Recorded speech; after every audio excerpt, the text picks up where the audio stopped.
మరి కృపాసనము చేరను. తన కనికరము కృపలను పొంద తానే సహాయకుడు. వెళ్ళెదము మరి ధైర్యముతో కృపాసనము చేరను. మన ప్రార్థన ప్రభువాలకించి అత్యధికముగా మనకిచ్చును. మేల్కొని మనము ప్రార్థించిన ఆశీర్వదించునుగా. వెళ్ళెదము మరి ధైర్యముతో కృపాసనము చేరను. ఆత్మలనెల్ల ప్రభు రక్షించి తన మందిరమునకు తెచ్చి తన ఆలయములో మేలు పొంద వేడెదము ప్రభుని. వెళ్ళెదము మరి ధైర్యముతో కృపాసనము చేరను. అందరికీ రక్షణ కలుగా రాజులకు అధికారులలో సర్వలోక ఉజ్జీవముకై వేడెదము ప్రభునే. వెళ్ళెదము మరి ధైర్యముతో కృపాసనము చేరను. వాక్యము వర్ధిల్లి వ్యాపింపను, శత్రుని రాజ్యము కూలునట్లు సేవకులాత్మతో నింపబడా వేడెదము ప్రభుని. వెళ్ళెదము మరి ధైర్యముతో కృపాసనము చేరను. ఆత్మతో ప్రభు ఇంటిని కట్టి దాని యందు ప్రభు మహిమ నిండి తన ఘనత వర్ధిల్లునట్లు వేడెదమాయనను. వెళ్ళెదము మరి ధైర్యముతో కృపాసనము చేరను. సజీవరాళ్లతో ఇల్లు కట్టి నీ అధికారము నిలుచునట్లు దేవాని హృదయానుసారులను లేపుమని వేడెదం. వెళ్ళెదము మరి ధైర్యముతో కృపాసనము చేరను. తన కనికరము కృపలను పొంద తానే సహాయకుడు. వెళ్ళెదము మరి ధైర్యముతో కృపాసనము చేరను. వందనాలు అందరికీ. వందనాలంటే చక్కటి పాట పాడి దేవుని నామాన్ని మహింపరిచారు. దేవునికి స్తోత్రం. అలాగే మనకు ప్రాముఖ్యమైన సమయానికి మనం వచ్చాము. మన మధ్యలో సహోదరి లిడియా విజయనందం గారు మరి ప్రార్థనకు సంబంధించిన వాక్యం అందించడానికి మన మధ్య ఉన్నారు కాబట్టి మన సిస్టర్ ని ప్రేమతో ఆహ్వానిస్తున్నాం. సిస్టర్ వందనాలు. సిస్టర్ వాక్యం అందించవలసిందిగా కోరుతున్నాం. వందనాలు నాన్న. వందనాలు. వందనాలు. యేసుక్రీస్తు నామములో చేరి వచ్చిన సహోదరులకు అందరికీ వందనాలు. ముఖ్యంగా ఈ యొక్క ఎస్ఆర్ ప్రేయర్ వారియర్ గ్రూప్ లో దేవుడు నాకు ఈ పరిచర్యకు అవకాశం ఇచ్చినందుకు మొట్టమొదటిగా దేవునికి నేను ఎంతగానో కృతజ్ఞతాస్తుతులు చెల్లించుకుంటున్నాను. అదేవిధంగా కెజీ ఆంటీకి కూడా నా యొక్క హృదయపూర్వక వందనాలు తెలియజేసుకుంటున్నాను. ఇక్కడ చేరిన ప్రతి సహోదరికి ప్రార్థించడానికి ఎవరైతే సహోదరులు అయితే ఇక్కడ కూడి ఉంటున్నారో వారందరికీ కూడా మరొకసారి నా ప్రేమపూర్వక వందనాలు తెలియజేసుకుంటున్నాను. సిస్టర్ నా గురించి చక్కగా ఇంట్రొడక్షన్ ఇచ్చింది. సో మాది Hyderabad, Perazim Christian Assembly Anojiguda, Hyderabad. So ఆ యొక్క సంఘానికి చెందిన సభ్యురాల్ని. సంపూర్ణ సిస్టర్ యొక్క వదినను, గొంగటి జార్జి గారి యొక్క 3వ కోడలను. సో మీరందరికీ కొంత తెలిసే ఉంటుంది. సో ఈ విధంగా దేవుడు నాకు ఇచ్చిన మరొక మంచి అవకాశాన్ని బట్టి మరొకసారి దేవుడిని స్తుతిస్తూ దేవునికి ఈ సమయాన్ని మనము అప్పచెప్పుకుందాం. సో ఈ యొక్క ప్రార్థనకు సంబంధించిన వాక్యాన్ని మనము ఈ రోజు ధ్యానించుకుందాం. ఇర్మియా గ్రంథము 9వ అధ్యాయము 17 నుంచి 22 వచనాలు నేను చదువుతాను. సైన్యములకు అధిపతియగు యెహోవా ఇలాగ సెలవిచ్చుచున్నాడు, ఆలోచించుడి, రోదనం చేయు స్త్రీలను కనుగొనుడి, వారిని పిలువనంపుడి, తెలివిగల స్త్రీలను కనుగొనుడి, వారిని పిలువనంపుడి. మన కన్నులు కన్నీళ్లు విడుచున్నట్లుగాను, మన కనురెప్పల నుండి నీళ్లు ఒలుకున్నట్లుగాను వారు త్వరపడి మనకు రోదన ధ్వని చేయవలెను. మనము వలసపోతిమే, సిగ్గునొందితిమే, వారు మన నివాసములను పడగొట్టగా మనము దేశము విడవలసి వచ్చినే అని సియోనులో రోదన ధ్వని వినబడుచున్నది. స్త్రీలారా, యెహోవా మాట వినుడి, మీరు చెవియొగ్గి ఆయన నోటి మాట ఆలకించుడి. మీ కుమార్తెలకు రోదనము చేయ నేర్పుడి, ఒకరికొకరు అంగలార్పు విద్య నేర్పుడి.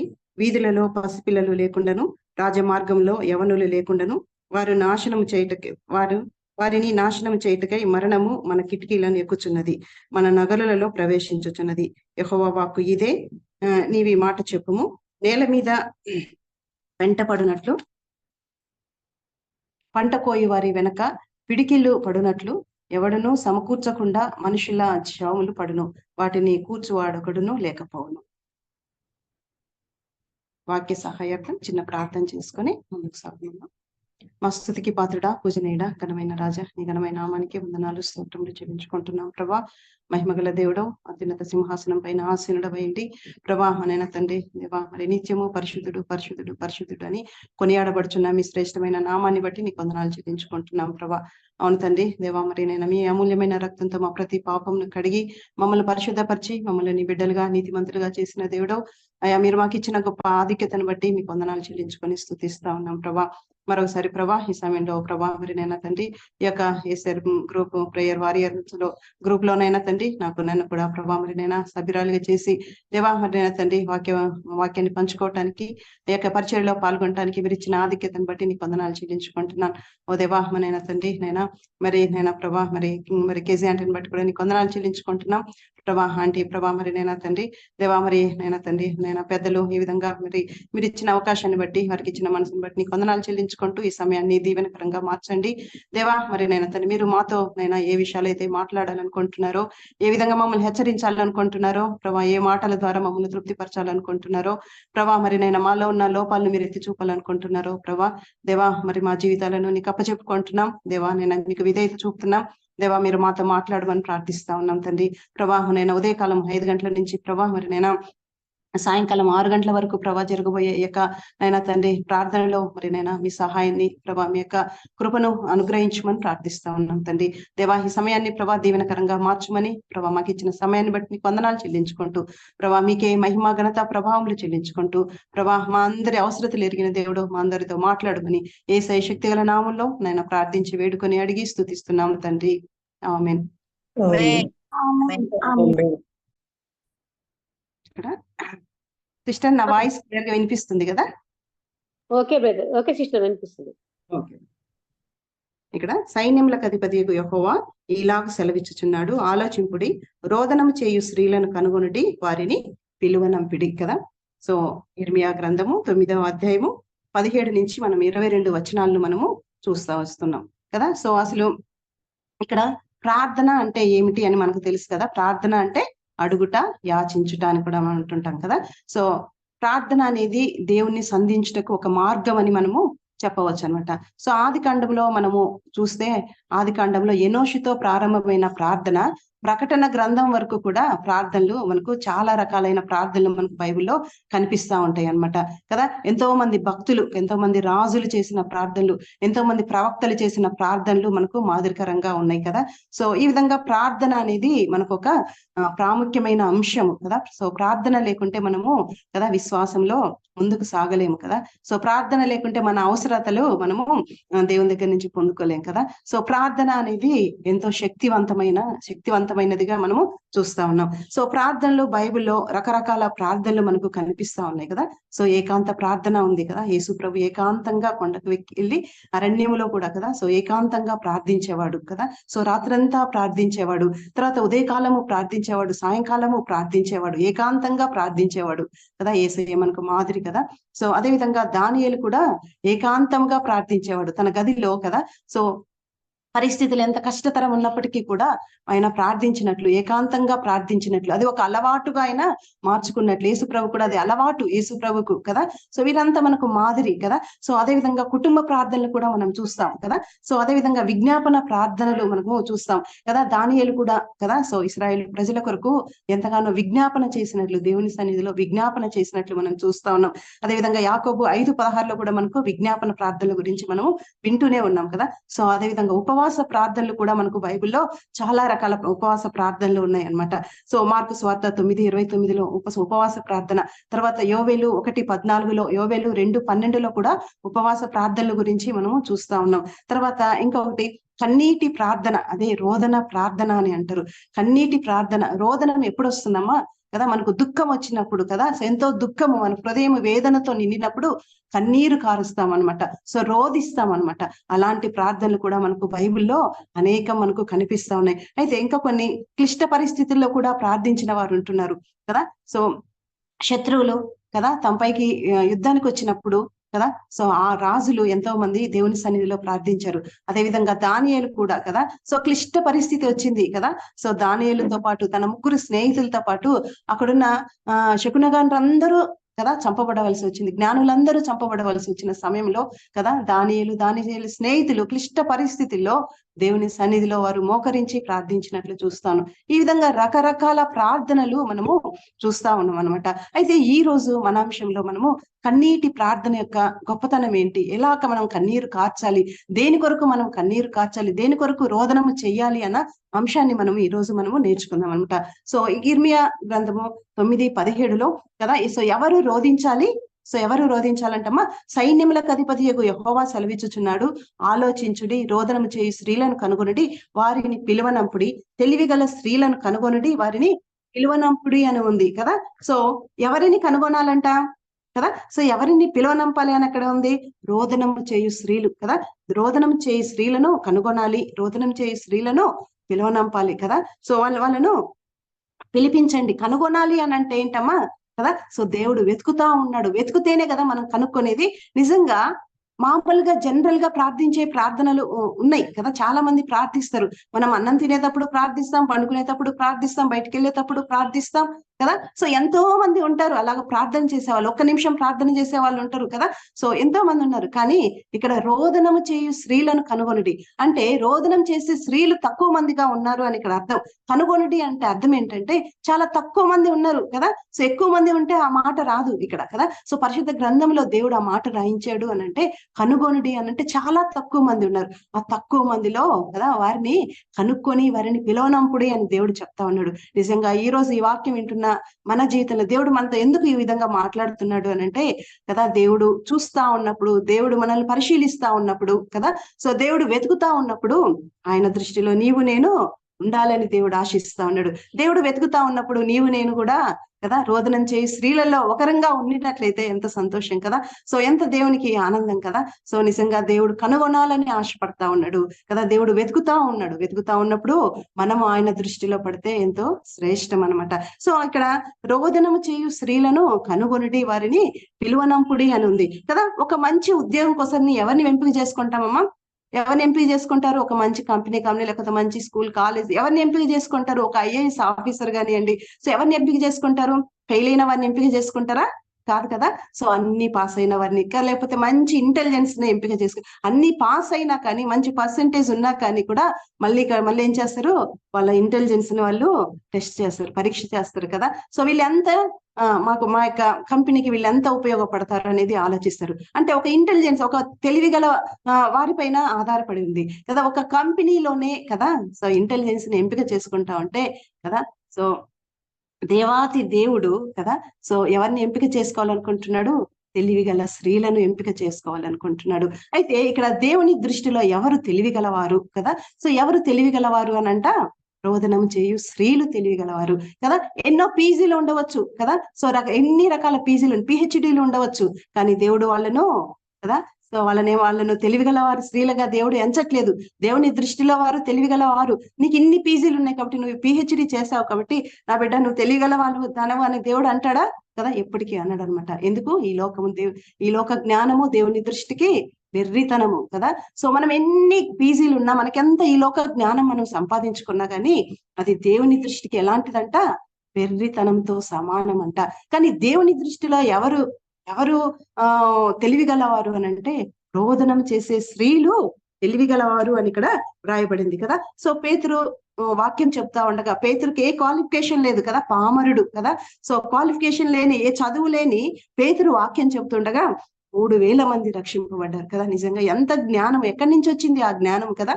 సో దేవుడిచ్చిన జ్ఞానము, పర సంబంధమైన జ్ఞానము, ఆత్మ సంబంధమైన జ్ఞానాన్ని పేతురు కలిగి ఉన్నాడు కాబట్టే పేతురు బోధిస్తూ ఉండగా 3,000 మంది రక్షింపబడ్డట్లు మనం చూస్తా ఉన్నాం. నిజంగా కదా. సో ఎంత గొప్ప ఆధిక్యతను దేవుడు వారికి ఇచ్చాడు కదా. పేతురు ఎంతగా జ్ఞానంతో నింపబడ్డాడో కదా. సో పర సంబంధమైన జ్ఞానము అది కదా. సో ఆ జ్ఞానము దేవుని దృష్టికి మిగుల విలువగలది కదా. సో ఈ లోక జ్ఞానము దేవుని దృష్టికి వెర్రితనమే కదా. అది మనం ఆలోచించాలి. సో వెర్రితనం అని ఎట్లా మనం చెప్పగలమంటే, ఒక చిన్న ఎగ్జాంపుల్ మనకు చాలన్నమాట. ఈ మధ్య మనము కదా, సో ఆర్టిఫిషియల్ ఇంటెలిజెన్స్ అని మనం చాలా వింటా ఉన్నాం కదా, సాఫ్ట్వేర్ రంగంలో కదా. సో దేవుని దృష్టికి దేవుని దృష్టికి లోకపు జ్ఞానం ఎంత వెర్రితనమో మనకి ఇక్కడ అర్థమైతా ఉందన్నమాట. మనకు తెలుసు అనమాట కదా, ఏ ఆర్టిఫిషియల్ ఇంటెలిజెన్స్ యొక్క CEO కదా. సో ఆమె మనకు తెలుసు అనమాట, సుచనా సేత్ కదా. సో పోయినసారి మనకందరికీ కన్నీరు కార్చిన సంఘటన అది కదా. సో ఎవరండి ఆమె? 100 బ్రిలియంట్లలో కదా, ఇండియన్స్ లో 100 బ్రిలియంట్స్లలో ఆమె ఒకటి కదా. సో ఒక బ్రిలియంట్ లేడీ అన్నమాట. సో ఆమె ఒక కంపెనీ ఫౌండర్ కూడా కదా. సో ఆమె జ్ఞానం ఎంత గొప్ప జ్ఞానమో కదా. సో ఈ లోక జ్ఞానంగా మనం చూస్తే, ఈ లోక సంబంధంగా చూస్తే, సో ఆమె జ్ఞానము కదా చాలా గొప్పదే అనిపిస్తా ఉంది కదా. ఒక కంపెనీకి CEO కావాలి అని అంటే, ఒక లేడీ CEO కావాలి అని అంటే కదా, సో ఎంత కష్టమో కదా. సో అలాంటి కష్టాలన్నిటినీ అధిగమించింది, ఎంతో కష్టపడి చదివింది కదా. సో ఒక CEO అయ్యింది కదా. సో అలాంటి ఆమె, ఆ సుచనా చేసిన పని మన కళ్ళ ముందు ఇంకా మెదులుతానే ఉంది కదా. సో తన 4 ఏళ్ల కుమారుని కదా అతి కిరాతకంగా చంపిన తల్లి కదా. సో ఎవరో కాదు, ఆమె కన్న తల్లే కదా. సో ఏమైపోయింది ఆమె జ్ఞానం కదా, ఒకసారి మనం ఆలోచిద్దాం కదా. ఎంత జ్ఞానవంతురాలు అని పిలువబడ్డ ఈమె మన ఇండియాలో 100 బ్రిలియన్స్లలో ఒకరిగా ఎంచబడిన ఆమె కదా. సో ఆమె జ్ఞానం ఏమైపోయింది కదా. సో సొంత కుమారుణ్ణి ఆమె కిరాతకంగా చంపిన స్త్రీగా ఉంది ఈరోజు కదా, కటకటాల వెనక కదా. సో ఈ రోజు ఆమె జ్ఞానం దేనికి పనికొచ్చిందనంటే కదా, కటకటాల కిటికీలను ఎంచడానికి ఆమె జ్ఞానం ఉపయోగపడింది అంతే కదా. సో నిజంగా కానీ దేవుని దృష్టిలో ఎవరు జ్ఞానం అనంటే, రోదనం చేయు స్త్రీలు, తన బిడ్డలను కాపాడుకునే స్త్రీ కదా, తన బిడ్డల కొరకు ప్రార్థించే స్త్రీ తెలివిగల స్త్రీ అని దేవుడు చెప్తాడు. సో ఈ లోక జ్ఞానం ఎంతో సంపాదించుకుంది కానీ తన బిడ్డను ఆమె కాపాడుకోలేకపోయింది కదా. తన బిడ్డను తన చేతులారా ఆమె చంపుకున్నట్లు మనం చూస్తాను. ఇంకా ఈ రోజు మనం ఈ ఆర్టిఫిషియల్ ఇంటెలిజెన్స్ గురించి మనం వింటా ఉంటే భయంకరమైన విపత్తు రాబోతా ఉంది కదా. సో ఈ ఆర్టిఫిషియల్ ఇంటెలిజెన్స్ వారు ఏం చేస్తా ఉన్నారు కదా. సో ఈ మైండ్ స్పేస్ కంపెనీ వారు ఏం చేస్తా ఉన్నారు కదా, ఈ యొక్క బ్రెయిన్ లో ఒక చిన్న చిప్ పెడతారు. సో చిప్ని పెడతారంట. సో ఆ చిన్న చిప్ ద్వారా మనం ఏమి ఆలోచిస్తున్నాము, మన ఆలోచనలు ఏంటి అని పక్కన వాళ్ళు తెలుసుకోగలుగుతున్నారు. అంటే అసలు నిజంగా వాస్తవంగా ఇది కదా. సో వాక్యానికి ఎంత వ్యతిరేకమైనదో కదా. అంతరింద్రియాలను, మన హృదయాలను పరీక్షించువాడు దేవుడే కదా. సో దేవునికి మాత్రమే సాధ్యం కదా. సో దేవునికి మాత్రమే సాధ్యమైన ఈ కార్యాలను మనుషులు తన వశంలో చేసుకోవటానికి తాపత్రయపడతా ఉన్నారు కదా. సో ఈ లోక జ్ఞానంతో మనిషి యొక్క ఆలోచనలు, అంటే దేవునికి సంబంధించిన ఆలోచనలు కూడా కదా. సో దేవునికి సంబంధించిన విషయాలు కూడా మనిషి తన అదుపులోనికి తీసుకోవటానికి ప్రయత్నిస్తున్నాడు. తద్వారా ఎంత విపత్తు జరగబోతుందో కదా. ఒకప్పుడు ఏమన్నారంటే బ్రెయిన్ లో చిప్ అన్నారు కదా. తర్వాత మళ్ళీ నెక్స్ట్ ఏమంటున్నారు, ఇంజెక్షన్ వేసి మన ఆలోచనలు కదా. మొన్న కూడా మనం ఇంటర్వ్యూలో చూసాం కదా, ఒక ఇండియన్ సైంటిస్ట్ కదా, సో అమెరికాలో ఉంటున్నాడు. సో ఆయనకు ఒక ఇంజెక్షన్ చేశారట. సో ఆ ఇంజెక్షన్ ద్వారా తన ఆలోచనలన్నీ తను ఏం చేస్తాను, కూర్చున్నా నిలుచున్నా, సో ఇక్కడ కూర్చోవాలనుకున్నప్పుడు వెంటనే వాళ్ళకి తెలిసిపోతుందంట. అసలు తనకున్న ప్రైవసీ అంతా పోయింది అని తను ఎంతగా నేను బ్రతికి దేనికి అన్నట్లు బాధపడినట్లు మనం చూస్తా ఉన్నాం ఆ ఇంటర్వ్యూలో కదా. సో ఇప్పుడు నెక్స్ట్ ఇంకేంటంటే స్ప్రేల ద్వారా చేస్తున్నారంట. జస్ట్ స్ప్రే చేస్తే చాలు కదా, సో మనలో అది ఆ యొక్క ఇది అయిపోతుంది. సో మన ఆలోచనలన్నీ వాళ్ళకి తెలుసు. చూడండి, మన టెక్నాలజీ డెవలప్ అవుతుందని మనము ఎంతగానో సంతోషిస్తున్నాం, కానీ ఆ టెక్నాలజీ దేని వైపు దారి తీస్తుంది అని అంటే కదా, సో మన విపత్తుకు, మనిషి నాశనానికి దారి తీస్తా ఉంది. సాతాను ఎంతగా ఈ లోకంలో కదా పనులు చేస్తా ఉన్నాడో, ఎంతగా కుయుక్తులతో పని చేస్తా ఉన్నాడో మనకు అర్థమైతా ఉంది కదా. సో ఏది ఏమైనా కానీ మనిషి జ్ఞానము దేవుని దృష్టికి వెర్రితనము లాంటిది అని మనము గుర్తు చేసుకుందాం కదా. సో నిజంగా అయితే ఇప్పుడు ఈ విధంగా మనిషిని నాశనం చేసే ఈ ఆర్టిఫిషియల్ ఇంటెలిజెన్స్ యొక్క జ్ఞానము గొప్పదంటారా, ఆ తెలివి గొప్పదంటారా? మనం చాలా మంది అనుకుంటారు రోబోట్స్ ని వీటిని చూసినప్పుడు మనిషి జ్ఞానం ఎంత గొప్పది అని అనుకుంటాం కదా. సో అయితే ఈ యొక్క మనిషిని నాశనం చేయటానికి, మనిషి విపత్తుకు దారి చేసే ఈ యొక్క తెలివి గొప్పదంటారా? సో ఒక మనిషిని బాగు చేయగలిగే కదా, సో మన కుమారుని, మన కుమార్తెలను, మన పిల్లలను, మన కుటుంబాన్ని కదా, మన సమాజాన్ని కదా, సో బాగు చేసే, రోదనం చేసే ఈ యొక్క ప్రార్థన గొప్పదంటారా కదా. సో నిజంగా కదా, సో ఈ రోదనం చేసే ప్రార్థన మనిషిని కాపాడుతుంది, నాశనానికి తీసుకొని రాకుండా కాపాడుతుంది. ఈ ఇర్మియా గ్రంథం 9వ అధ్యాయం అంతా మనం ధ్యానిస్తే అక్కడ దేవుడు ఏం సెలవిస్తున్నాడంటే, సియోను ప్రజల మీనికి నాశనం రాబోతుంది కదా, సియోను ప్రజలను నేను వారు చేసిన వారి పాపాలను బట్టి నేను వారిని శిక్షించబోతున్నాను, అందుకే నీవు ప్రకటించు, ఈ మాట సెలవిచ్చు. ఈ రోజున వారందరి కొరకు, సియోను ప్రజల కొరకు కదా, సమస్త జనుల కొరకు కదా, సమస్త జనుల కొరకు కదా. అక్కడ మనకు 25, 26 అధ్యాయాలు మనం అవన్నీ చూస్తే అక్కడ అర్థమైంది. సమస్త జనుల కొరకు అంట ప్రార్థన చేయాలి. ప్రార్థన చేయుటకు ఎవరు కావాలంట? రోదనం చేయు స్త్రీలు కావాలనంట కదా. సో అందుకే రోదనం చేయు స్త్రీలను కనుగొనుడి, వారిని పిలువనంపుడి అని దేవుడు ఇక్కడ చెప్తా ఉన్నట్లు మనం చేస్తా ఉన్నాం. తర్వాత సంఖ్యాకాండం 24:16 చూస్తే మహోన్నతుని విద్య అని ఉంటుంది కదా. సో బిలాం దగ్గర అక్కడ బిలాం అంటాడు మహోన్నతుని విద్య నెరిగిన వాడను అంటే. ఇక్కడ దేవుడు ఏం చెప్తున్నాడంటే, సో ఈ యొక్క రోదనము చేయి కనుగొనుడి, వారిని పిలువనంపుడి అని చెప్తూ మళ్ళీ నెక్స్ట్ ఈ యొక్క 18వ వచనంలో ఏమంటాడంటే ఎలా ప్రార్థించాలి అనేది కూడా అక్కడ చెప్తున్నాడు.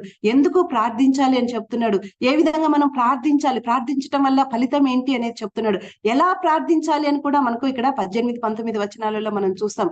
ఎలా ప్రార్థించాలంట, రోదనం చేయు స్త్రీలు ప్రార్థిస్తూ ఉంటే కదా, సో ఇతరులు అంటే ప్రార్థనను వినేవారు కదా, వారు కూడా బలం పొందాలంటే, సో వారు ఈ రోదన చేయి స్త్రీలు భారమైన హృదయంతో ప్రార్థిస్తా ఉంటే కదా, ఇతర స్త్రీలు కూడా లేకపోతే ఇతరులు కూడా ప్రభావితం చేసే విధంగా ప్రార్థించాలని అక్కడ దేవుడు చెప్తున్నట్లు మనం చూస్తా ఉన్నాం కదా. సో ఇక్కడ సంఖ్యాకాండంలో కూడా 24:16 మహోన్నతుని విద్య అని ఉంటుంది కదా. సో నిజంగా మహోన్నతుని విద్య, మనము చాలా రకాల విద్యలు మనం చూస్తున్నాం కదా. సో మోషే ఐగుప్తు దేశంలో ఉన్నప్పుడు, ఫరో ఇంటిలో ఉన్నప్పుడు కదా, సో సకల విద్యా ప్రావీణ్యుడు కదా. సో ఫరో కుమార్తె మోషేకు అన్ని విద్యలు అభ్యసింపజేసింది. సకల విద్య అంటే సకలము అని అంటే అన్ని కదా, సో ఇది అని కాదు, అన్ని విద్యలు కదా. 40 సంవత్సరాలు మోషే సకల విద్యను ఆయన అభ్యసించినట్లు మనం చూస్తా ఉన్నాం. కానీ ఆ విద్య ఏమైనా ఇశ్రాయేలు ప్రజలను కనాను దేశానికి నడిపించడానికి ఏమైనా ఉపయోగపడిందా అని ఆలోచిస్తే కదా, ఏమాత్రం అది ఉపయోగపడలేదు. సకల విద్యలు తన ప్రజలను, ఇశ్రాయేలు ప్రజలను కనాను దేశానికి నడిపించటానికి అది ఉపయోగపడలేదు. కాబట్టి తిరిగి దేవుడు ఆ మిద్యాను అరణ్యంలో ఈ యొక్క మోషేను తిరిగి తర్ఫీదు చేస్తా ఉన్నాడు కదా, ఆ గొర్రెలను పెంచే విధాయకంలో కదా. సో ఎలా పెంచాలి, ఇశ్రాయేలీయులను ఏ విధంగా నడిపించాలో అక్కడ మోషేకు నేర్పించినట్లు మనం చూస్తా ఉన్నాం కదా. ఈ రోజు మనకి ఎన్నో విద్యలు ఉండవచ్చు కదా, సో ఎన్నో ఉండొచ్చు, కానీ ఇవేవి కూడా వీటి దేని ద్వారా కూడా మనం ఇతరులను పరమ కణానుకు మనం నడిపించడానికి ఈ విద్యలు ఏవి తోడ్పడవని మనకు అర్థమైతా ఉంది కదా. సో మోషే జీవితంలో కూడా అదే జరిగింది. అన్ని సకల విద్యలు నేర్చుకున్నాడు కానీ కదా, సో తన ఇశ్రాయేలు ప్రజలను కదా కణానుకు చేర్చలేకపోయింది. తర్వాత దేవుడు దాన్ని మోషేకు నేర్పించి తిరిగి ఆయన నాయకుడిగా ఏర్పరచుకున్నట్లు మనం చూస్తా ఉన్నాం. కాబట్టి ఈ యొక్క రోదన విద్య కదా, కన్నీటితో ప్రార్థన చేసే విద్య కదా, దేవుని దగ్గర మనం ప్రార్థించే విద్య కదా. సో మన ఇతరులను కదా నాశనం అయిపోతున్న సమస్త జనులను దేవుని దగ్గరకు నడిపించడానికి తోడ్పడుతుంది అని. సో అందుకే దేవుడు అంటున్నాడు, సమస్త జనులను నేను నాశనం చేయబోతున్నాను, నాశనం చేయబడక ముందే మీరు రోదనం చేయండి. సో అలాంటి స్త్రీలు నాకు కావాలి అని దేవుడు ఇక్కడ చెప్తున్నట్లు మనం చూస్తా ఉన్నాం అనమాట కదా. సో ఈ రోజు మనము మన పిల్లలకు ఏ విద్య నేర్పుతున్నాం కదా. సో సకల విద్యలు మోషకు వాళ్ళ తల్లి నేర్పింది కదా, పెంపుడు తల్లి నేర్పింది కదా. సో మహోన్నతుని విద్యలు కూడా ఉన్నాయి కదా, దేవుని విద్య. రోదన ధ్వని నేర్పుడి, మీ పిల్లలకు రోదన ధ్వని నేర్పుడి. మీకు స్త్రీలారా మీరు మీ పిల్లలకు రోదన ధ్వని నేర్పుడి అని అంటుంది కదా. సో అయితే ఈ రోజు మనం మన పిల్లలకు ఏ విద్య నేర్పుతున్నాం కదా.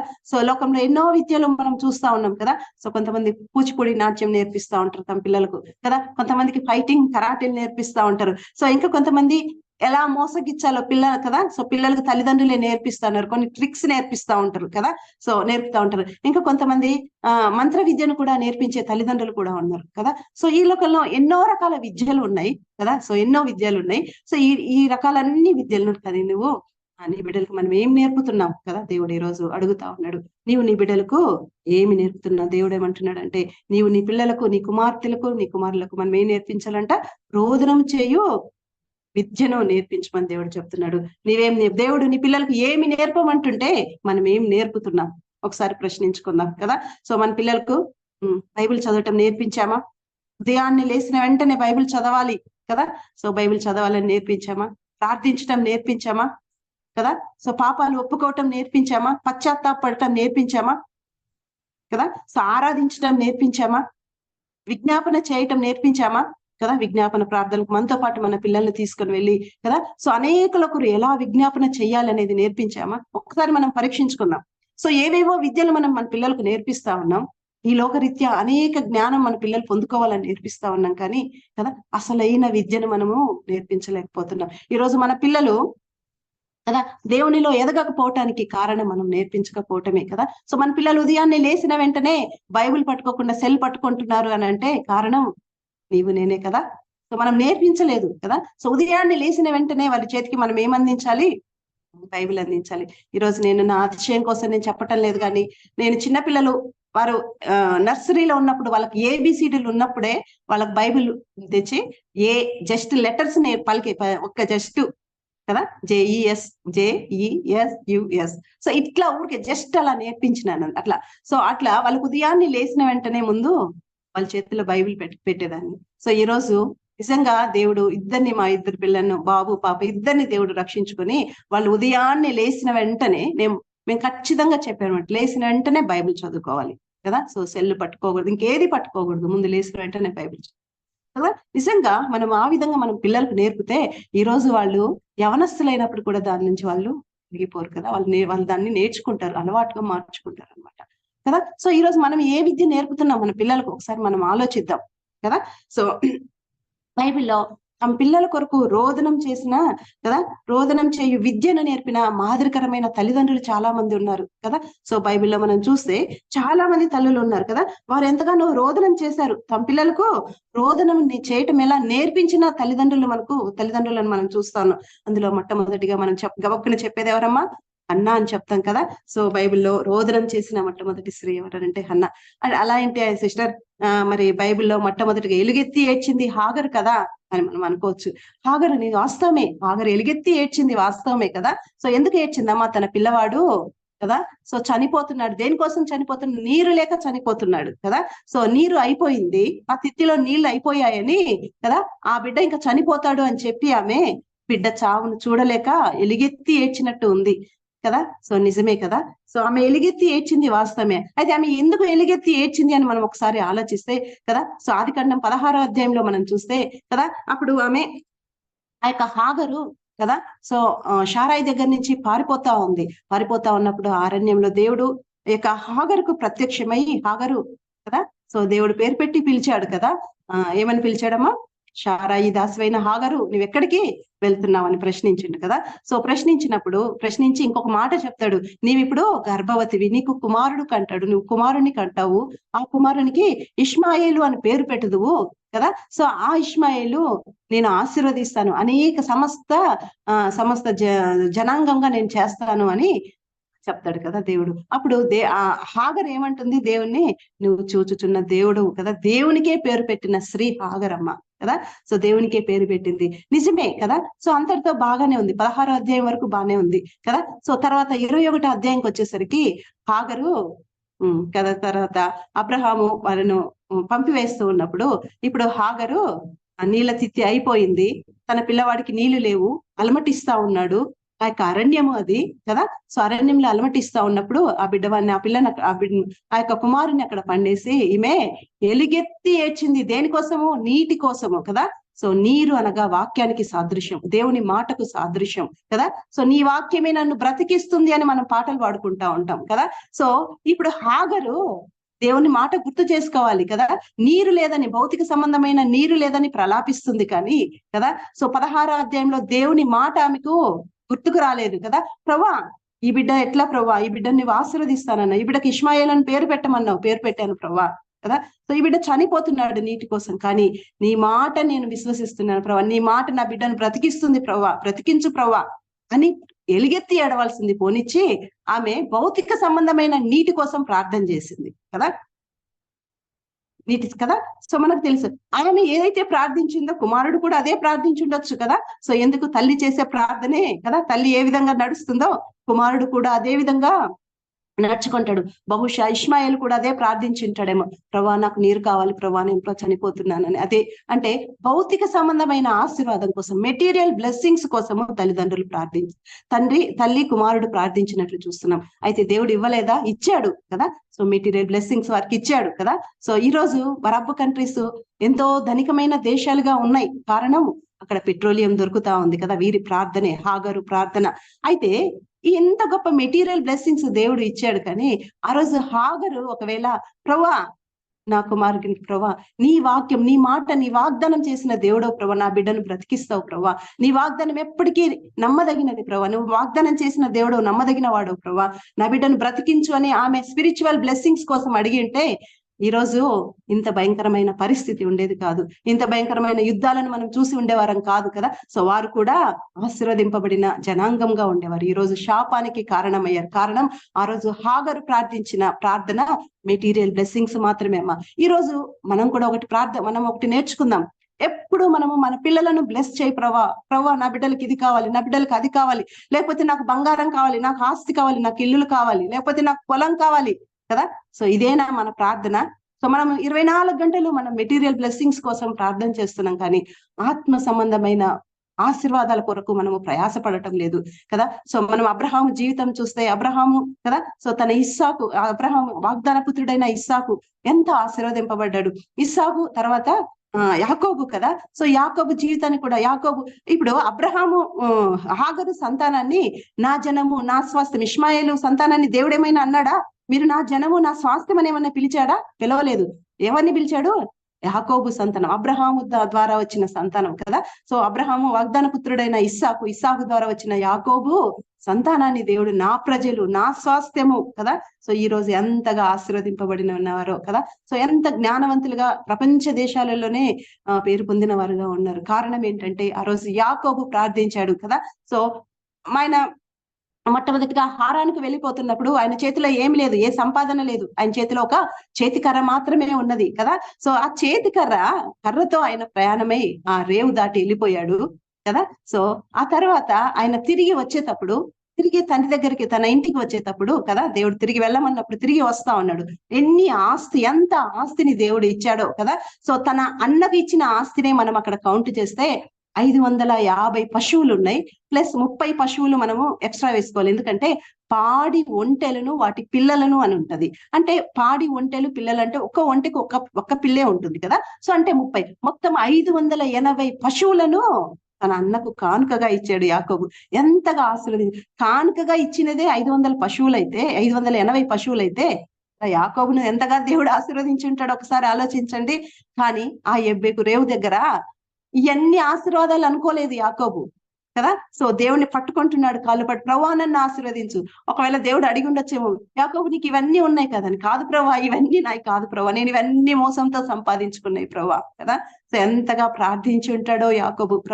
ప్రభా నేను నా తప్పును ఒప్పుకుంటున్నాను కదా. సో ఏషావు నుంచి నన్ను విడుదల చేయి ప్రభా, నన్ను కాపాడు ప్రభా, అయ్యా నా తప్పును క్షమించు ప్రభా, నువ్వు నన్ను ఆశీర్వదించు ప్రభా, నీ తోడు నాకు కావాలి. ఈ పశువులు, ఈ సంపదలు, ఈ దాసదాసీలు కదా, సో 12 మంది పిల్లలు, భార్యలు, వీరంతా ఆశీర్వాదంగా ఇప్పుడు అనుకోవట్లేదు యాకోబు.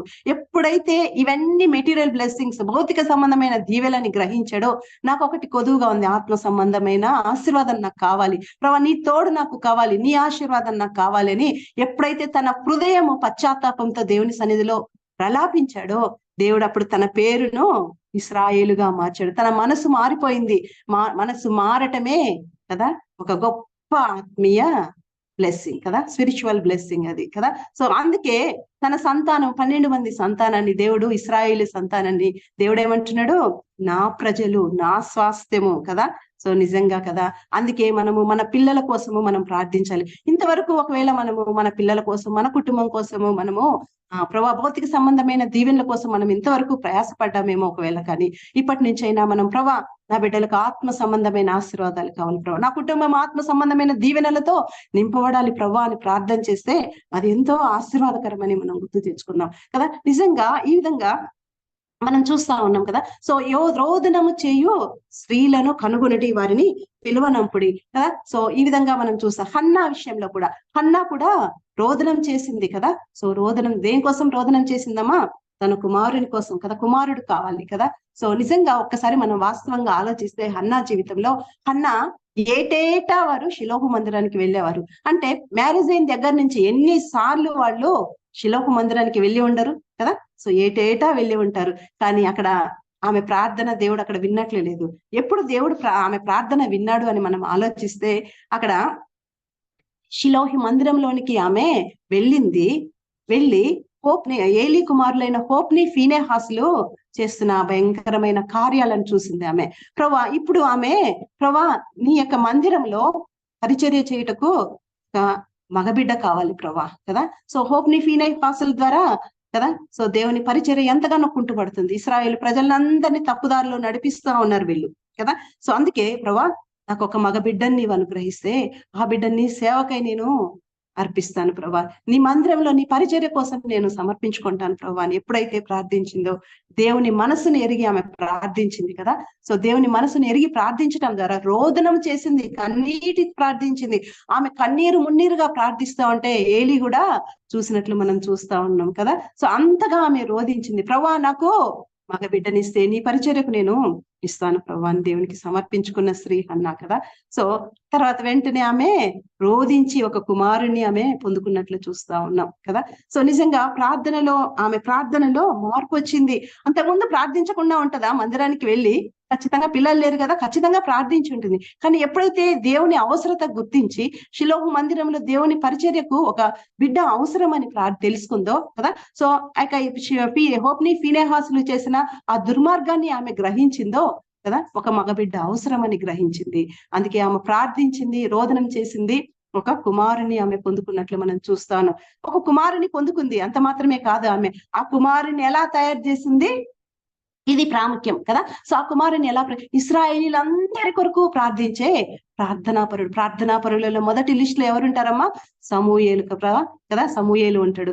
సమూయేలు వల్లే ప్రార్థించటకు మాకు నేర్పు ప్రభు అని మనం పాటలు పాడుతూ ఉంటాం. అంటే సమూయేలు ఎంత ప్రార్థనాపరుడయ్యాడో కదా. ఇశ్రాయేలు ప్రజలందరి కొరకు ఆయన ప్రార్థిస్తా ఉన్నాడు. ఒక మాట అంటాడు కదా, మొదటి సమూయేలు 12:23 సమూయేలు అంటున్నాడు, నేను మీ నిమిత్తము ప్రార్థన చేయటం మానుట వలన యెహోవాకు విరోధంగా పాపం చేసిన వాడు నగుదును అంటున్నాడు. అంటే ప్రార్థన చేయకపోతే నేను పాపం చేసిన వాడు నగుదును అని సమూయేలు చెప్తున్నాడు కదా. సో అట్లయితే మనం ఎన్ని రోజులైంది ఇతరుల కోసం ప్రార్థించకుండా కదా.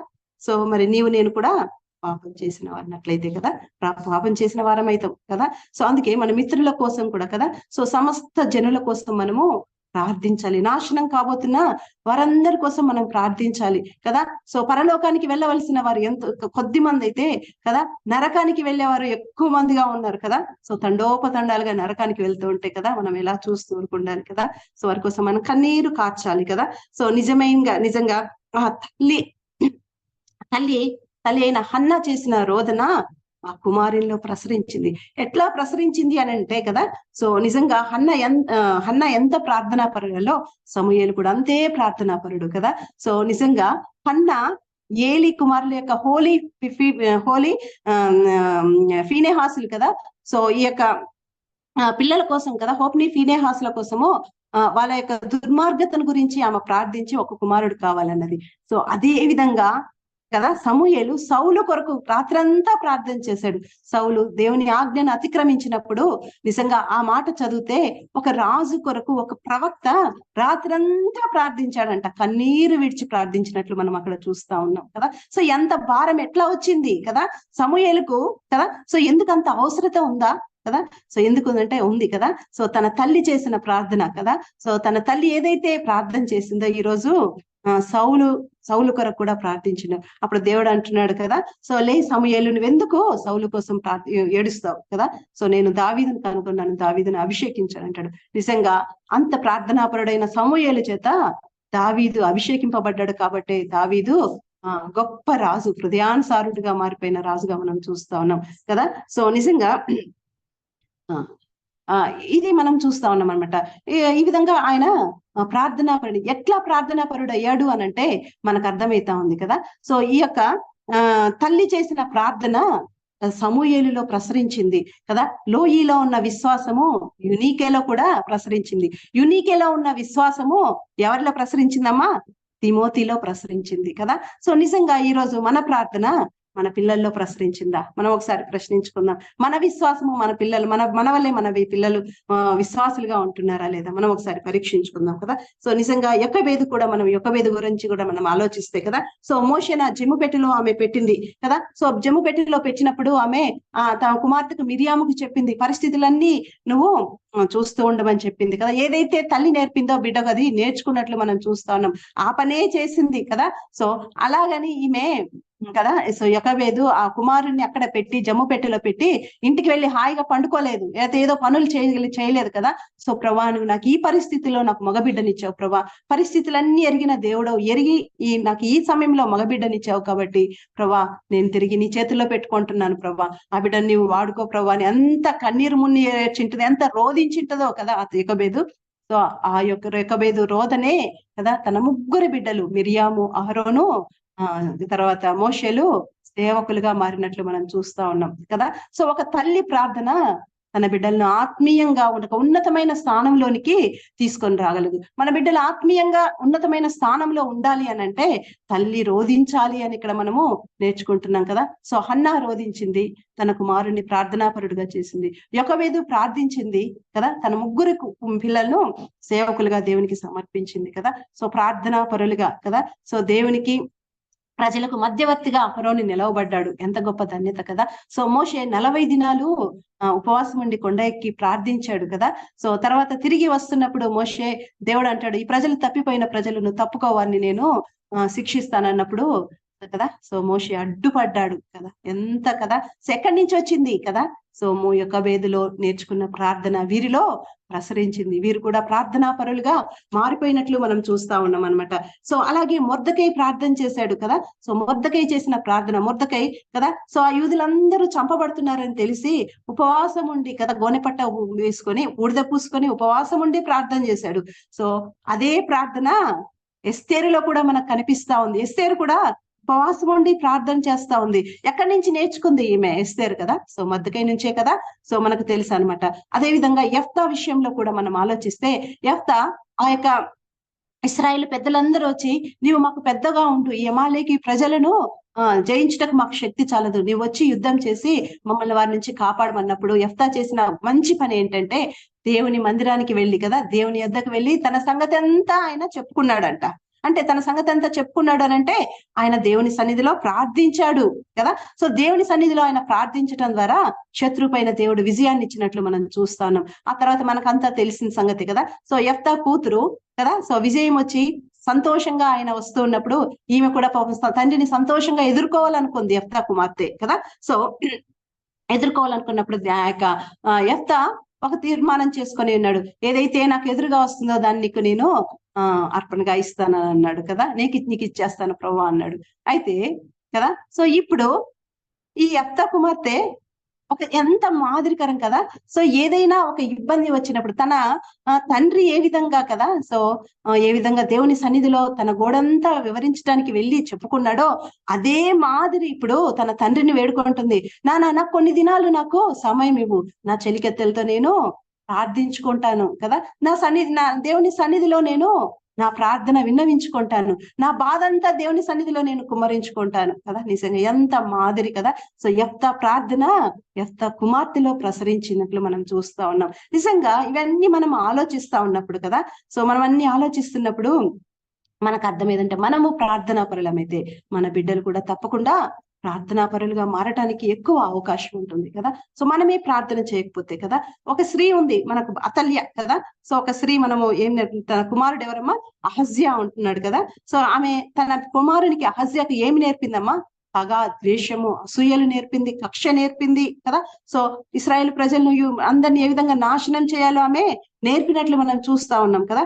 సో ఆ విధంగా నేర్పటం ద్వారా అతల్య, అహజ్యా ఇద్దరు భయంకరమైన మరణానికి గురి కావాల్సి వచ్చింది కదా. సో ఈ రోజు మనం మన పిల్లలకి ఏం నేర్పుతాను, ఈ రోజు భయంకరమైన సిచ్యువేషన్స్ లలో మనం చూస్తా ఉన్నాం కదా.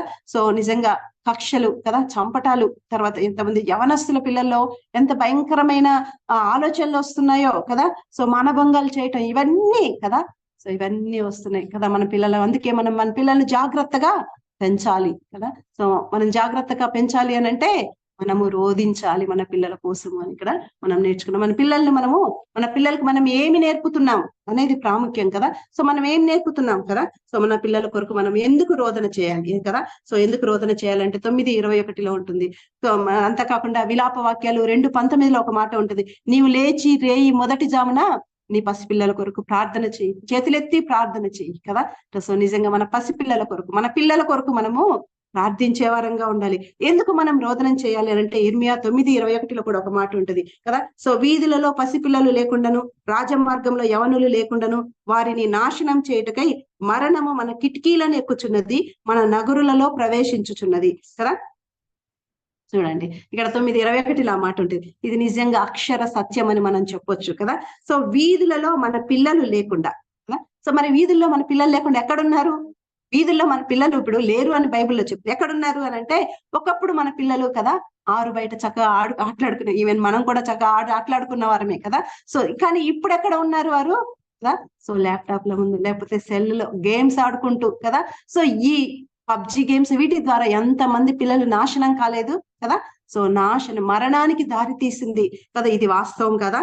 తర్వాత మన యవనులు కదా. సో ఇక్కడ చూడండి, యవనులు రాజమార్గంలో యవనులు లేకుండాను వారిని నాశనం చేయటకై మరణము మన కిటికీలను ఎక్కుచున్నది అంట కదా. సో మన యవనులు రాజమార్గంలో నడవలసిన యవనులు ఎక్కడికి నడుస్తా ఉన్నారు? నాశనానికి నడుస్తా ఉన్నారు కదా. సో వారిని నాశనం చేయటకై కదా. సో మరణము మన కిటికీలను ఎక్కుచున్నది కదా. సో చూడండి ఇక్కడ, వారిని నాశనము చేయటకై మరణము కదా. సో కిటికీలను ఎక్కుచున్నది. కిటికీలు అంటే ఏంటమ్మా? విండోస్ కదా. సో మన యవన బిడ్డలను నాశనం చేయటకై మరణము మన కిటికీలను ఎక్కుచున్నది. నిజంగా ఇది నిజం కాదంటమా? నిజమే కదా. సో ల్యాప్టాప్ ఆన్ చేయగానే ఒకటి వస్తుంది కదా, విండో కదా, విండోస్ అని కదా. సో చేయగానే వచ్చేది విండో కదా. సో విండో అనేది ఒక ఆపరేటింగ్ సిస్టమ్ అని మనకు తెలుసు కదా. సో ఓపెన్ చేయగానే కదా, సో ఆ మాట వస్తుంది అనమాట, కిటికీలు, మరణము మన కిటికీల గుండా వస్తా ఉంది కదా. సో అది ఓపెన్ అవుతుంది, ల్యాప్టాప్ ఓపెన్ అవగానే మన యవన బిడ్డలు చూడకూడనివన్నీ చూస్తా ఉన్నారు కదా, భయంకరమైన పాపానికి లోనవుతున్నారు. సో అవి చూడటం తద్వారా కదా. సో ఈ రోజు ఎంతమంది యవన బిడ్డలు రాజమార్గంలో నడవలసిన యవన బిడ్డలు ఎక్కడ నడుస్తున్నారు? పబ్బులకు నడుస్తా ఉన్నారు. ఎక్కడికి నడుస్తా ఉన్నారు? బార్లకు నడుస్తా ఉన్నారు. ఎక్కడికి నడుస్తున్నారు? కక్షలు కదా. సో కొట్లాటలకు నడుస్తా ఉన్నారు కదా, భయంకరమైన పరిస్థితులకు నడుస్తున్నారు. ఇదంతా ఎవరితో? సాతాను చేసే పని. అందుకే విలాప వాక్యాలు 4:18 ఒకసారి చూడండి, రాజవీధులలో మేము నడవకుండానట్లు విరోధులు మా జాడలను వెంటాడుదురు. చూడండి, రాజవీధులలో మేము నడవకుండానట్లు విరోధులు మా జాడలను బట్టి వెంటాడుదురు. విరోధులు ఎవరమ్మా? సాతాను కదా. సో రాజమార్గంలో నడవలసిన మనల్ని వెంటాడి కదా. సో కిటికీల గుండా ప్రవేశించి ఎక్కడికి నడిపిస్తా ఉంది? నాశనానికి నడిపిస్తా ఉంది. అందుకే మనం యవ్వన బిడ్డల కొరకు మనం ప్రార్థించాలి, మన పసి బిడ్డల కొరకు మనము ప్రార్థించాలి కదా. సో రోదనము చేయాలి కదా. సో రోదనము చేయాలి, మన పిల్లలకు మనము రోదనం చేయటము నేర్పించాలి. ఒక్క స్త్రీగా నువ్వు రోదనం చేయటం నేర్పిస్తే నీ బిడ్డ ఇశ్రాయేలు ప్రజలందరి కొరకు ప్రార్థన చేసిన సమూయేలు ఏ విధంగా తయారయ్యాడో మన బిడ్డలు కూడా సమస్త జనుల కొరకు ప్రార్థన చేసే ప్రార్థనా పరులుగా తయారవుతారు. కాబట్టి మనము ఒకసారి మనం ఆలోచిద్దాం కదా. సో ఈ రోజు మనము మన పిల్లలకు మనం నిజంగా ఏమి నేర్పుతున్నాం? ఒకవేళ మంచి కదా స్త్రీగా మనం ఏం నేర్పుతున్నాము కదా. సో ఈ రోజు చాలా కష్టతరమైన పరిస్థితి ఏంటంటే కదా, పెద్దలు కూడా సంఘంలో చర్చిలలో కూర్చొని మెసేజ్లు వినకుండా కదా, సో ఆరాధన టైంలో కూడా వాక్యాలు వినకుండా కదా చాటింగ్ చేస్తా ఉంటారు. ఎంత భయంకరమైన పరిస్థితి. ఈ రోజు నీవే సంఘంలో కూర్చొని చాటింగ్ చేస్తూ కదా సో కూర్చుంటే నిన్ను చూసే నీ పిల్లలు గేమ్స్ ఆడకుండా ఊరుకుంటారా? మమ్మీ నువ్వే చేస్తున్నావు కదా, నాన్న నువ్వే చేస్తున్నావు, నువ్వే సెల్ చూస్తున్నావు కదా. నిజంగా వాస్తవంగా వాళ్ళని తప్పుదారిలోనికి నడిపించేది ఎవరంటే నీవు నేనే కదా. సో వారు అన్నం తినకపోతే సెల్ చూపిస్తాం కదా. సో చర్చిలో కామ్ గా ఉండటం కోసం ఇస్తున్నాం కదా. సో ఎంత భయంకరమైన పరిస్థితికి మన పిల్లలను మనమే దారి తీస్తా ఉన్నాం, పిల్లలు నాశనానికి దారి తీస్తా ఉన్నాం. ఒకసారి మనం ఆలోచిద్దాం. రోధించవలసిన తర్వాత నువ్వు ఎంత ఏడవలసి వస్తుందో. అందుకే సామెతల గ్రంథంలో ఉంటది కదా, బాలుడు నడవలసిన త్రోవను వానికి నేర్పుము, వాడు వృద్ధుడైన దాని నుండి తొలగిపోడు కదా. సో ఎప్పుడు నేర్పించాలమ్మా? హన్నా ఎప్పుడు నేర్పింది? బాలుడుగా ఉన్నప్పుడే నేర్పింది కదా. సో అందుకే వృద్ధుడైన సమూయేలు దాని నుంచి తొలగిపోకుండా ఉన్నట్లు మనం చూస్తా ఉన్నాం. ఈ రోజు మనం పిల్లలు లేని వదిలేస్తాము కదా. సో వాళ్ళంతా వాళ్ళు తెలుసుకుంటారులేండి, బుద్ధి వచ్చినప్పుడు వాళ్ళు తెలుసుకుంటారని మనము భ్రమపడిపోతున్నాం. చివరి వాళ్ళు నాశనానికి దారి తీస్తున్నారు. ఆ తర్వాత ఎంత విలపించినా ప్రయోజనం ఉండదు. ఒకవేళ అయినా కానీ మించిపోయింది లేదు. ఒకవేళ నువ్వు ఇంతవరకు నీ పిల్లల కోసం రోదన చేయకుండా ఉన్నావేమో, నీ పిల్లలు తప్పుదారిలో నడుస్తా ఉన్నారేమో కదా, సాతాను బంధకాలలో ఉన్నారేమో అమ్మా కదా. మనము ప్రార్థన చేద్దాం, పిల్లల కోసం రోదనం చేద్దాం కదా. సో రోదన చేసి మన పిల్లల్ని మనము కదా మనం దక్కించుకుందాం. హన్నా రోదన చేసింది కదా. సో రోదన చేసి తన కుమారుని పొందుకుంది. యొకోబేదు రోదన చేసింది, తన కుమారుని ఆమె దక్కించుకున్నది కదా. సో నిజంగా ఎంతమంది స్త్రీలు మాదిరికరమైన తల్లిదండ్రులు మనం చూసాం కదా. సో మాదిరికరమైన తల్లిదండ్రులంగా మనం ఉంటే దేవునికి ఎంత ఆశీర్వాదం, మన కుటుంబం ఎంత ఆశీర్వాదకరంగా ఉంటుంది కదా. సో అందుకే దేవుడు అంటున్నాడు కదా, మీరు రోదనము చేయండి. రోదనం చేస్తే దేవుని దృష్టిలో మనము తెలివిగల స్త్రీలంగా మనము మారిపోతాం కదా. సో మనము మన పిల్లలకు రోదన చేయటం నేర్పిద్దాం కదా. రోదన మన పిల్లలకు నేర్పించటం ద్వారా కదా సో మన కుటుంబం బాగుపడుతుంది కదా. సో మన ఇల్లు బాగుపడుతుంది, ప్రపంచము బాగుపడుతుంది కదా. కాబట్టి రోదన చేసే స్త్రీగా, తెలివి కలిగిన స్త్రీగా దేవుని చేత పిలువబడితే ఎంత ధన్యత కదా. సో ఈ బిడ్డ రోదన చేసే స్త్రీ, ఈ బిడ్డ తెలివిగల బిడ్డ కదా. ఈ బిడ్డ నా దృష్టిలో ఘనురాలు అని దేవుడు చెప్పుకుంటే ఎంత కదా మనకు ఘనత కదా. సో దేవునికి ఎంత కదా, సో మనకి ఎంత మెప్పు, దేవునికి ఎంత కదా సో ఇష్టము కదా అన్నమాట. ఒకవేళ మనము మన పిల్లలకు ప్రతీకారాలు నేర్పితే, కక్షలు నేర్పితే కదా సో ముప్పు తప్పదని మనం గ్రహించుదాం కదా. మన పిల్లలు నరకానికి వెళ్ళిపోతారు. అందుకే కదా దేవుడు అంటున్నాడు అనమాట, నేను నాశనం చేయబోతున్నాను కదా. 21, 22 వచనాలలో మనం చూస్తాం, నేను వారందరినీ నాశనం చేయబోతు, పెంట వలె వారు కుప్పలు కుప్పలుగా పడిపోతారు, నాశనం అయిపోయే సమయం రాబోతుంది కదా. సో ఆ విధంగా మన బిడ్డలు కాకముందే కదా, సమాజం కాకముందే, సంఘము కాకముందే, ప్రపంచం అంతా నాశనం కాకముందే మనం ఏం చేద్దాం? రోదనం చేద్దాం. రోదనం మనం చేయటం ముందు మనం నేర్చుకోవాలి కదా. సో అసలు ముందు మనకొచ్చా కదా, మనం ఒకసారి ప్రశ్నించుకో. రోదనం చేయటం మనకొస్తే కదా మనం ఈరోజు అని ఏవేవో నేర్చుకోవటానికి కదా, మనము తల్లి ఏదేదో నేర్చుకోవటానికి మెసేజ్లు పెట్టడం, చాటింగ్ పెట్టడం, అవి పెట్టడం, ఇవి పెట్టడం నేర్చుకుంటుంది, కానీ రోదనం చేయటం నేర్చుకోలేకపోతుంది. అంటే అది తప్పని కాదు చెప్పేది, ఏది అవసరము కదా. దేవుని సన్నిధిలో కూర్చొని మనకు ఏది ప్రాముఖ్యము? మెసేజ్ చాటింగ్ చేయటం ప్రాముఖ్యమా? దేవుని కంటే అది ప్రాముఖ్యం కాదు కదా మనకు కదా. సో అంటే దేవునికి ఇవ్వవలసిన ఘనత మనం ఇవ్వలేకపోతున్నాం. మరి మనకి ఎక్కడ వస్తుంది కదా రోదన అనేది కదా. మన పిల్లల పట్ల మనకు భారం ఎట్లా వస్తుంది? మనమే తప్పుదారులో ఉంటే, మనమే రోధించలేకపోతే, మనమే దేవుణ్ణి ఘనపరచలేకపోతే కదా మన పిల్లలు ఎలా నేర్చుకుంటారు? కాబట్టి మనం ఈ రోజు ఒక తీర్మానం చేసుకున్నాం, అవును ప్రభా నేనే ఈ విషయంలో తప్పిపోయాను, ఒక తల్లిగా నేను తప్పిపోయాను ప్రభా, నా బిడ్డ కోసం నేను ప్రార్థించలేకపోయాను ప్రభా, నా బిడ్డకు నేను ప్రార్థన నేర్పలేకపోతున్నాను ప్రభా. ఈ రోజు నేను నా తప్పును ఒప్పుకుంటాను. నా బిడ్డ కొరకు, నా కుటుంబం కొరకు కదా, సో సమాజం కొరకు నేను ఎంతమంది నాశనం అయిపోతున్నారు, మన కళ్ళ ముందే నాశనం అయిపోతున్నారు. సమూయేలులో ఎంత భారం కదా, ఎస్తేరులో ఎంత భారము. ఒకవేళ మనం ఆలోచిస్తే ఎస్తేరు మొర్దెకై కదా, ఎస్తేరు రాని కాబట్టి వారిద్దరు రక్షింపబడతారేమో, కానీ తన యూదా జనాంగం అంతా నాశనం అయిపోతుంది కదా. కానీ వారందరి కోసం వీరు ఉపవాసం ఉన్నారు కదా. వారందరి కోసం ఉపవాసం ఉండి ఉపవాసం చాటించి ప్రార్థన చేసిండ్రు కదా. సో యోవేలు 1:12 తర్వాత యోవేలు 2:12 కూడా ఒక మాట, ఉపవాస దినము చాటించుడి అని ఉంటుంది అక్కడ కదా. సో ఇప్పుడైనా మీరు ఉపవాసం ఉండి కన్నీరు విడ్చుచు దుఃఖించుచు మనపూర్వకంగా నా యుద్ధకు రండి కదా. సో యోవేలు ద్వారా దేవుడు మాట్లాడుతూ ఉండగా కదా, ఇప్పుడైనా కదా, ఇంతవరకు మనం రోదనం చేయలేకపోయాము. మన పిల్లలు నాశనానికి నడుస్తున్నారేమో, రోదనం చేద్దామమ్మా, అన్నా వల్లే యొకోబేదు వల్లే కదా, మనం ప్రార్థన చేద్దాం, మన పిల్లల్ని మనము దక్కించుకుందాం కదా. సో ఇప్పుడైనా మించిపోయింది ఏమి లేదు కదా. సో ప్రభా నన్ను క్షమించు ప్రభా. ఒకవేళ నువ్వు రోదన చేస్తున్నావేమో, కానీ ఆ రోదన నీ పిల్లల వరకు చూడలేకపోతున్నారేమో కదా. సో నువ్వు నేర్పించు కదా, మన పిల్లలకు నేర్పుదాం కదా. సో అంతేకాకుండా 18-19 వచనంలో ఒక మాట అంటాడు దేవుడు ఇక్కడ చూడండి, మనము వలసపోతిమే సిగ్గునందితిమే, వారు మన నివాస స్థలములను పడగొట్టగా మనము దేశము వెళ్ళవలసి వచ్చిన అని సియోనులో రోదన ధ్వని వినపడుచున్నది కదా.